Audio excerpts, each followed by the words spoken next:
propose de mettre en place un compost ou de le réactiver s'il n'est plus en service chez vous. Alors la communauté de communes du Pays Bigoudin Sud propose des composteurs en plastique recyclés qui sont de qualité, de 320 litres et de 600 litres. Donc c'est très intéressant, les composts en jardin, petit jardin ou en jardin de lotissement, notamment peut-être par rapport aux voisins ou que sais-je. Mais dès qu'on a un assez grand jardin, si on veut faire pas mal de volume, c'est plus intéressant de le faire comme on peut le voir ici, en tas, tout simplement. Alors en tas, ça ne veut pas dire que c'est complètement inorganisé. On peut structurer ça d'une manière particulière, par exemple là avec une petite bordure tressée, avec des piquets en châtaignier et des bambous qui s'entrelacent entre les piquets.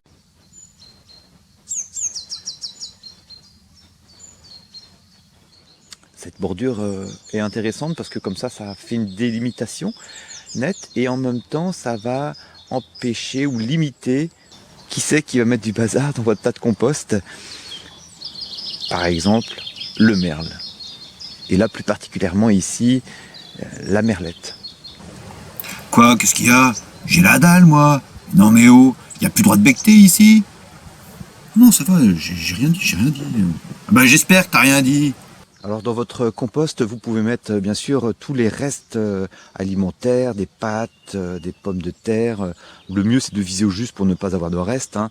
Mais si jamais il y en a un petit peu, vous pouvez les mettre. Toutes les épluchures, tous les fruits qui sont abîmés, qui sont en train de pourrir éventuellement. Les épluchures, on peut voir même ici quelques épluchures d'agrumes.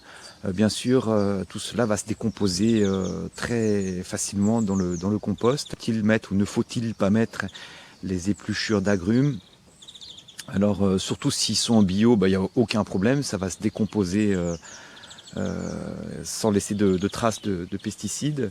La polémique souvent c'est de savoir si ça va acidifier le compost ou pas. Ça va avoir un impact assez minime sur le compost en fait, hein. Les deux choses essentielles pour que le compost soit de qualité, c'est donc de le mélanger. Hein, donc quand on a un composteur, on va utiliser un brasse compost. C'est un outil qui est vraiment très adapté au composteur. Et puis ici, vous voyez dans un tas de compost, une fourche toute simple suffit largement. Alors voilà, on peut y adjoindre, donc l'essentiel c'est ça, hein, c'est premièrement remuer son compost.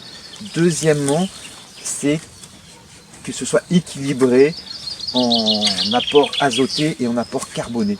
Donc un peu de feuilles mortes, un peu de carton, on voit le papier essuie-tout, les filtres de café par exemple aussi, vous mettez tout ça dedans, hein, d'accord?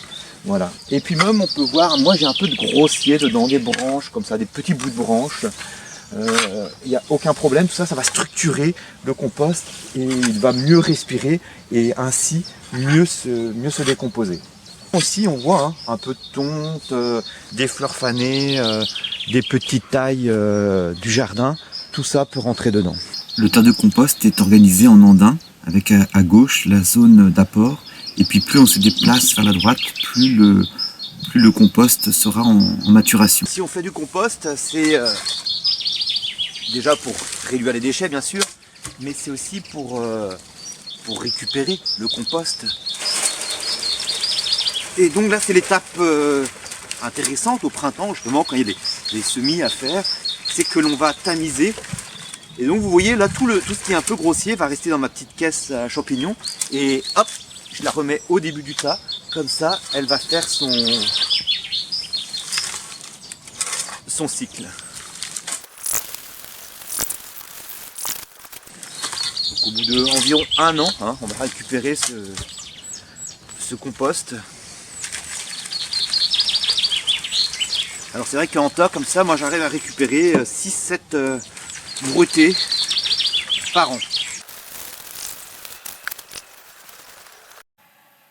Voici le héros du jour, Eisenia foetida de son nom latin, le ver rouge du compost, qui va pour une grande part contribuer à décomposer la matière organique et en fabriquer un engrais naturel pour les plantes du compost.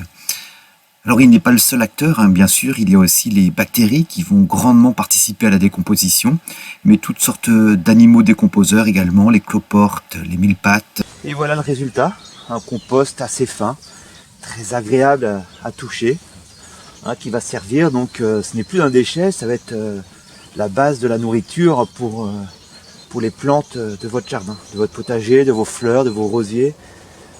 Voilà. Moi je l'ai déjà mis pour les pommes de terre par exemple, là, qui sont déjà en terre. Celui-ci pour aller pour des fleurs ou d'autres cultures qui vont venir bientôt. Des plantes sont plus gourmandes en compost comme l'artichaut ou encore la rhubarbe ou encore... Donc là on peut l'apporter directement, par exemple les rosiers, on le saupoudre un peu autour comme ça et on ne va pas forcément on va éviter même de l'enterrer. On va plutôt juste vous voyez, griffer la terre un peu comme ça avec un croc par exemple ou une fourche. Voilà. Je laisse là, vous voyez les coques lourdes qui sont derrière, les myosotis, le fenouil. Hein. Ici tous les ans il y a des macarons qui viennent pondre dedans. C'est très très beau. J'attends la visite. Voilà. Et puis même ce qu'on peut imaginer après peut-être c'est vous voyez, une sorte de paillage dessus un peu. On laisse une couverture de feuilles pour que tout ça ne dessèche pas trop. Et ce sont même les vers finalement, sous cette couverture de feuilles mortes, qui vont finir de mélanger. Composter, c'est bon pour votre jardin et c'est aussi un acte citoyen.